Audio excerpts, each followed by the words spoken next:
Hello and welcome to the weekly update. My name is Scott Algier and I'm joined as always by Jonathan Braley, our operations manager, and Ian Andriachek, our operations coordinator. Gentlemen, good morning. Thank you for joining me again. And Scott, thanks for having us. So John, yesterday we got notice of a federal agency that was compromised. What can you tell us about this? Yeah, so CISA sent out a report yesterday warning of an attack which compromised a federal agency. They used Einstein, which is CISA's intrusion detection system that monitors federal civilian networks. They're able to provide details surrounding the threat actors' TTPs, or tactics, techniques, and procedures. And the report they sent out also includes various indicators of compromise as well. The threat actors were able to access the Microsoft Office 365 accounts of multiple users. It appears they used stolen credentials from the victims and used it to access various accounts, including some domain administrators. CISA analysts do not know how the actors obtained the credentials, but they speculate they could have been stolen through an unpatched VPN server, possibly through the exploitation of CDE 2019-11510, which is related to Pulse Secure. During the attack, the threat actors tried multiple times to connect to a virtual private server and were eventually successful. For persistence, they created a SSH tunnel, or a reverse SOX proxy. They also installed a multi-stage malware used to drop files, and lastly configured remote sharing software. So basically all these things they did allowed the actor to move freely and silently during their attack. Most alarmingly, the threat actors were able to bypass the agency's anti-malware protection capabilities. The analysts found that the threat actors accessed the anti-malware product's license key and installation guide, and through the directory were able to disable its functionality. So CISA is recommending organizations deploy enterprise firewall tools so they can control what is allowed in and out of their network. They also should block any unused ports, as these are common targets in cyber attacks. Common ports to block are unused SMB, SSH, and FTP ports. So this time, still no word as to who might have been behind the attack. The CISA's report is a good reminder for all organizations to follow the best cybersecurity practices and maintain proper password hygiene.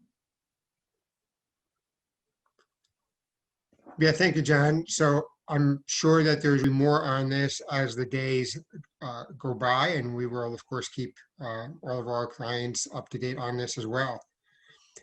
Ian, so one of the things I've noticed in some of the reporting and some of the news reports I've been looking at is Emotet is on the rise. What can you tell us about that? Oh, geez, Emotet has been everywhere, Scott. Throughout the past few weeks, our team has observed a ton of Emotet activity. For those who are unfamiliar with the malware, Emotet is a very dangerous information stealing Trojan that attempts to extract victims' banking and sensitive information from their devices. Emotet has been somewhat quiet the past few months, but our team has noticed a rise in its activity the past week via open source channels and a couple member reports. Emotet has remained on our top 5 trending malware report for approximately 2 weeks now, with it being in first place throughout the entirety of this week. The campaigns have been so widespread that we've identified approximately 1,000 indicators of compromise, including file hashes, C2 domains, and IP addresses associated with the malware.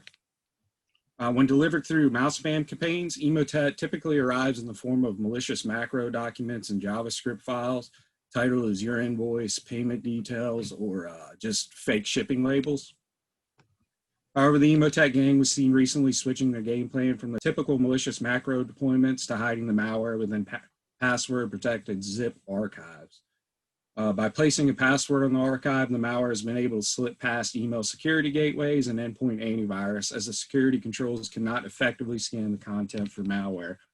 In the email body containing the malicious archive file, the threat actors place the password. The unsuspecting user then opens the archive, enters the password, which kicks off the infection process. It's recommended that in order to protect yourself from this Emotet banking Trojan, you should keep your computer and endpoints up to date, train staff on how to detect shady email messages, implement multi-factor authentication on accounts, and also implement multi-layer protection or deploy defense in depth strategies.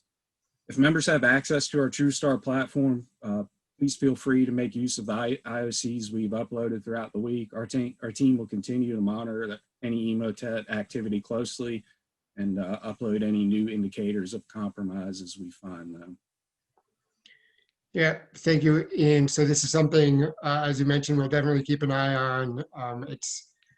We've seen a lot of it, and it's really dangerous. So thank you for sharing that, Ian. John, last week we spoke about the Microsoft zero logon vulnerability, and I know that that's continuing to receive some interest and some visibility. So what more can you tell us about that? Yeah, I did want to give you guys a quick update since we talked about it last week. So in a series of tweets, Microsoft has warned about threat actors using zero login exploits in the wild. That was CVE 2020-1472, or zero logon. It is an elevation of privilege in NetLogon. So NetLogon is a service that works as an authentication mechanism in the Windows client authentication architecture.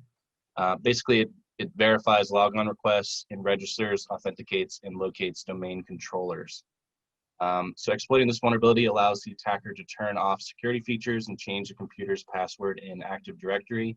In order for an attack to carry out a zero logon attack, however, the attacker must have access to the target network. So still kind of not the most likely scenario, but it is definitely dangerous if they do get in. As we mentioned in last week's update, there have been various proof of concepts released in the wild. One of them was able to impact a system in under 10 seconds of being deployed. So very dangerous. Microsoft is strongly recommending organizations immediately apply security patches for CVE 2020-1472, as threat actors have weaponized vulnerability and are using it in active campaigns. The vulnerability was discovered by a security company called Secura. They have released a Python script that can be used by admins to determine if their domain controller is still vulnerable. And as always, we encourage viewers to ensure they are protected against CVE 2020-1472. Great. Thank you, John. Thank you, Ian. I think that wraps it up for this week.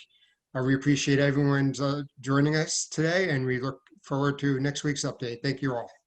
Sounds good.